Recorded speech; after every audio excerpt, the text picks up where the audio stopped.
On Super Mario Odyssey. What we're seeing here already, Morgan, is a little bit of an 8-bit section. How's that going to affect how Mario might potentially be able to move? Yeah, so this is kind of like the Nintendo Championships in a nutshell. This game is going to bring all of their Mario skills to bear. Thomas G right now with the early lead. John Numbers trying to figure out what you need to do here. You see that light, but no, John Numbers falling through the light. How do you figure out that puzzle right there? Meanwhile, Thomas G, he's in the lead right now, realizing that, okay, something happens when I hit those P blocks. Let me go ahead and hop in that tube, see what I can do here. Both players trying to get a feel for the mechanics at this point. John Numbers going back, trying to reset the situation on your left-hand side. Still plenty of time left in this one as he has time to make up ground against Thomas G. And you look at trying to figure out the problem solving, transitioning, Eric, from 3D to 2D, not having all of Mario's moves at your disposal when you go to 2D mode. Yeah, absolutely. Generally, 3D Mario games are about exploration first and foremost. So you're going to go somewhere, realize you need to actually do something else, and kind of backtrack. Whereas you never backtrack really in a 2D Mario game. John Numbers is basically neck and neck with Thomas G at this point. It seems like John Numbers might have solved this puzzle essentially. Thomas G, meanwhile, trying to hit that blue platform at the right time. John Numbers, no! Can't quite make that jump on your left-hand side. Thomas G, though, going to be welcomed with an easy jump and 8 coins as well, too. And Thomas G takes the early lead over our defending champion, John Numbers. Got some classic platforming action right here. John Numbers trying to figure out those red and blue platforms on your left. But here comes Thomas G now trying to line up 3 platforms here. And Morgan, it's all about patience. Yeah, I think these guys are, at this point, they both get what's going on in this level, and now they just have to execute it under the pressure. Oh, Thomas G lines it up perfectly, has a stairway to hopefully a potential victory as you climb the red, blue, and green platforms. Meanwhile, John Numbers still trying to figure out the second section. And Thomas G gonna go ahead and grab the moon and wins the first challenge, which means that's good for a 5-second head start and our third and final challenge. And what we saw here was the quick problem solving by Thomas G here, Eric, of recognizing the situation and seeing what the objective was. Yeah, that was really kind of the first big sort of puzzle challenge that these competitors have faced in the entire competition. 5-second head start good for Thomas G. That'll apply to the third and final challenge. However, if John Numbers wins the second challenge, that will negate that head start, meaning they will both be starting even with each other on that third and final challenge. And you look at the different moves in Morgan, how difficult is it when you're 3D Mario and you've got all those moves? And like I asked Smitty, you go to 2D mode and now all of your movements have changed drastically. Yeah, I think after that first level, maybe they're both feeling like, okay, I'm starting to wrap my head around this game and what I'm going to have to bring to bear. Because, I mean, a 5-second head start, even a 10, that might matter a lot, that might not at all. So in one hand, I might just be using the second round to make sure I master these controls, because all that really matters is that final game. It's such a good point. The controls, they always add more abilities for Mario and what he can do, and figuring out what area calls for a specific move from Mario. But how about Thomas G rising up and getting the victory in the first challenge against John Numbers, our defending champion? Yeah, you know, I was surprised how easily he moved through that level. It was really impressive to watch. As we get set for the second challenge, the players are getting everything queued up at this point, and you look at a 5-second head start, and some people may be like, well, Morgan, that's not the greatest head start, but when you have players that are this good, and they are so equal to one another, a 5-second head start could be the difference between winning and losing. It's true, that's true. But sometimes coming from behind makes you run a little harder, press a little harder, and you can't sit on that advantage. Challenge number 2. Simple. First player to touch the moon at the end of the level is going to go ahead and add 5 more seconds to their head start. As we said, players are getting queued up and ready to go, and it sounds like we are set to go. So, Andrea, let's go ahead and kick things off. All right, thanks, Jordan. I've been waiting to say this all show. Who is going to capture this round? Oh, come on, it was a good dad joke. Yeah, thank you, thank you. All right, players. Here we go. 3, 2, 1, go.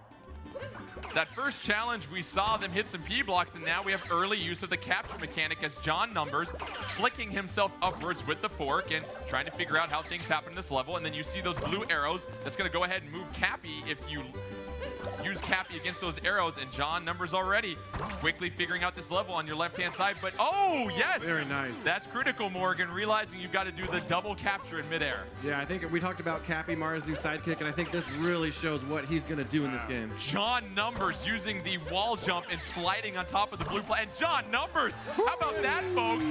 Just like that, how you like me now? getting that moon and negating the 5-second head start in the final challenge, which means, well, Thomas G and John Numbers will start at the same time as we get set for our third and final challenge, which will determine the 2017 Nintendo World Champion.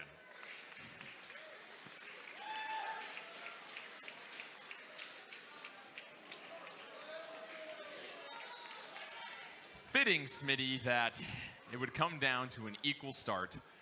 Our final challenge, our final game between our final two competitors, John Numbers, our defending champion in 2015, and Thomas G, who's trying to dethrone him. And what can you imagine is going through their minds as they get set for quite possibly one of the biggest moments in their gaming lives?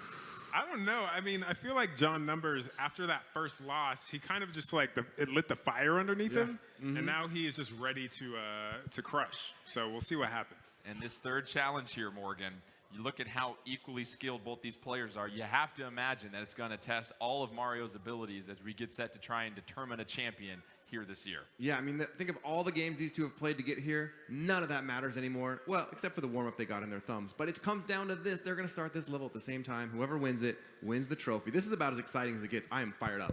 And what's been great as well, too, is the atmosphere here. These fans have just been exploding every single time a game is announced. I know they're amped and ready to go. We're just around the corner from our championship challenge. And we continue to prepare the players as they get set. Lots of excitement. You want to obviously make sure everything's dialed in and queued up and ready to go as we prepare for this final challenge. They've gone through the gauntlet of games. They've stayed in the entire stages. They haven't dropped down to the underground. Super Mario Odyssey, our final challenge. The first player to complete the level and defeat the boss wins the 2017 Nintendo World Championships. To get things started, here's Andrea. Oh my gosh, you guys, it's almost happening! I'm so nervous right now. I'm nervous for these guys. The final countdown about to begin. 3, 2, 1, go! As we mentioned, no head start for either player. John Numbers on your left, Thomas G on your right.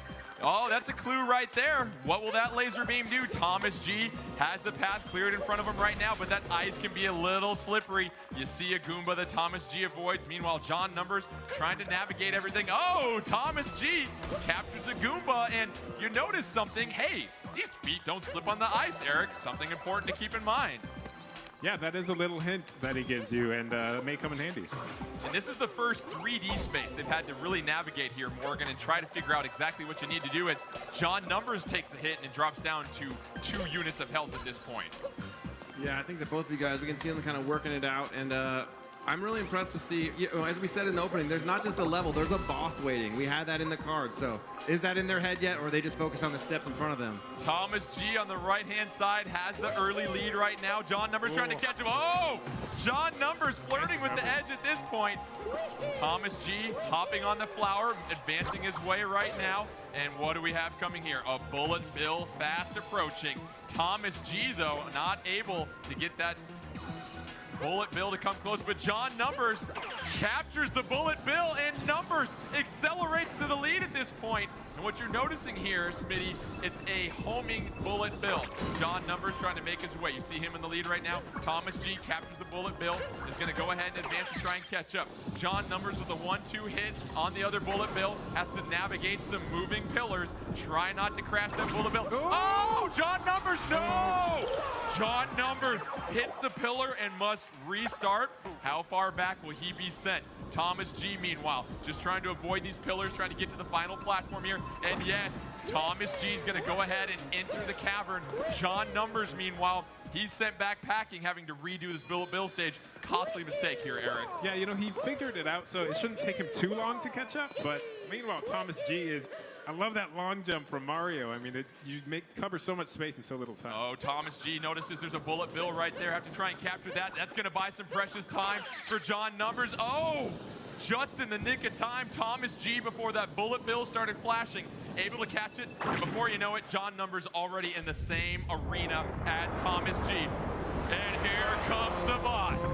The only thing standing between Thomas G and this 2017 championship is this boss. Thomas G's gonna have to figure out how to make his way against this boss right now. Oh, Mario taking a hit at that point. Gonna go ahead and get stunned. John Numbers, though, falling to his doom. And Thomas G taking control of that one arm, trying to get contact with the boss. And yes, that's one hit for Thomas G. Got to be patient when you take on this boss, getting that critical heart to the right-hand side. John Numbers, meanwhile, trying to figure out how to even get to the boss part right now. Thomas G on your right-hand side. Has to get some more hits to claim the championship at this point. Oh, we see some icicles falling, bringing back memories of Donkey Kong Country Returns. And Smitty, you got to watch out for both these hands and the damage that they can do. And then once they, punch and fall on the ground, you actually have to capture them. Oh, Thomas G unable to get to the boss's face by controlling that arm in time. Misses a chance to get attacked. John Numbers trying to have a comeback here. Numbers misses with that capture. Thomas G weaving his way, makes contact with the boss. Thomas G getting closer and closer. Meanwhile, John Numbers trying to figure things out at this point too. Trying to come from behind and defend his title. Sees that hand is stunned, but keep an eye on Thomas G on your right-hand side. Could be moments away from crowning a champion here, folks. Thomas G trying to avoid the damage at this point. A couple of claps. That's not the time to crown one. Oh, Thomas G has 1 unit of life left. Has to hang on and avoid those icicles. Can Thomas G hold on and stay alive, or will John Numbers come back? Mario trying to avoid. Mario captures the last hand. Thomas G, what's going to happen right here? Thomas G hits an icicle, and Thomas G closes things out.